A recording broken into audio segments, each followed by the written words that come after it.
Hello, my name is Jessica Bush, and for my diversity book activity, I chose 3 books that I felt would help my students understand diversity and inclusion in the world around them. Who is wise?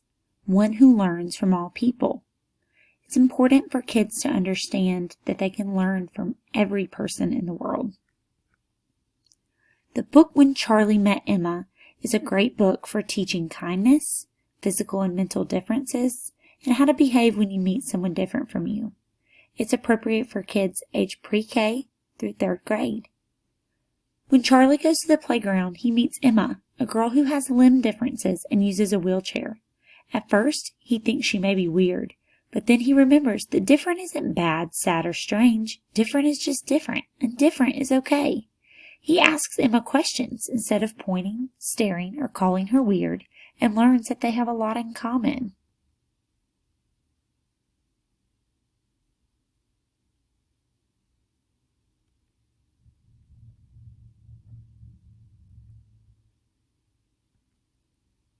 A great activity for When Charlie Met Emma would be to have students draw out a plan and write a letter to the principal and superintendent persuading them to help build a playground that's inclusive of all children in our school.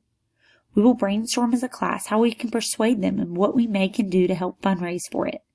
For young students, the children can draw pictures and label and tell the teacher what to dictate in one big letter. Another idea is to create a class chart about how we can include others. Brainstorm ideas using examples from the story and others about how we can talk with friends who may be differently abled. The second story is Alma and How She Got Her Name. In this story, Alma Sofia Esperanza Jose Pura Candela thinks her name is too long. When she asks her dad why she has to have 6 names, she learns about the uniqueness of her name and the beauty behind it. She begins to realize she loves her name and has a wonderful connection with each of her 6 names. This book is appropriate for kids ages pre-K through 3rd grade. It's great for when you're teaching topics like acceptance of self, cultural awareness, cultural pride, and family history.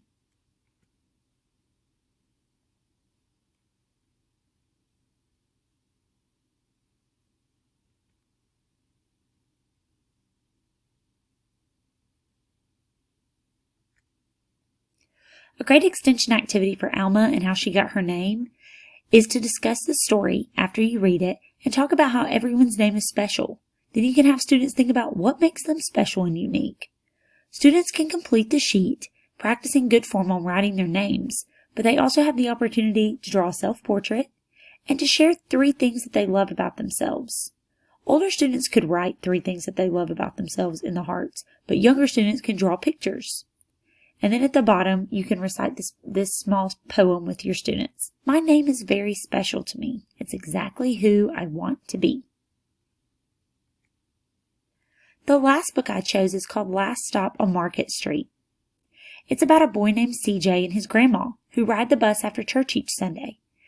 CJ has questions for his grandma like, why do they have to ride the bus? Why does he not have an iPod? Why do they have to stand in the rain?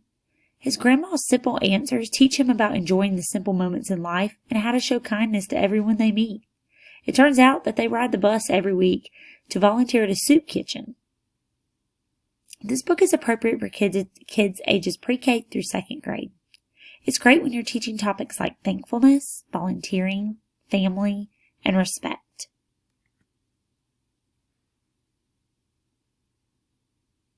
This book also includes someone who is differently abled because they're blind, and which is a great opportunity to talk about things like that in your classroom as well. It also deals with issues like poverty. So you can talk with students about, how does it feel? How do you think it would feel to not be able to afford these things? How do you think you would feel if you didn't have food? And speaking of not having food, the extension activity for Last Stop on Market Street is to, after the story, discuss with students about where CJ and his grandma went and talk about how some people do not have food. What can they do to help? Students can create flyers for a food drive with your help and hang them around the school. You can have a volunteer from a shelter come to pick up the donated items and speak to the class. Another activity is to have students go on a thankfulness hunt at home. Students and their parents will take pictures of 5 to 10 things they're thankful and to send them. The parents can send them either via hard copy or email to you. Students will create thankfulness posters to share with the classroom. You can also read a simple song like The Wheels on the Bus and discuss whether students have ever ridden on a bus before, school or public, and they can describe it.